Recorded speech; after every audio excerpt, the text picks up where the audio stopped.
काय मग मंडळी, चला मग आज जाऊया आपल्या बालपणात. मी तर माझ्या बालपणी ही खट्टी मिठी काठीवाली चिंच खूप खाल्ली. माझ्या मुलांना तर ही चिंच खूप आवडते. मी तर चिंच लपूनच ठेवते बरं का. पण आज म्हटलं त्यांना देखील त्यांचे बालपण जगू द्या.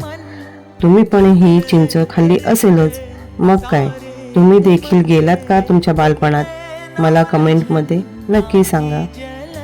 रेसिपीसाठी कमेंटमध्ये रेसिपी असे टाईप करा.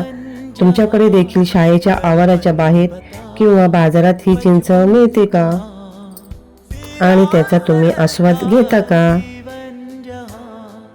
दर्पण बता बचपन कहाँ, सपनों का वो आंगन कहाँ, दर्पण बता बचपन कहाँ.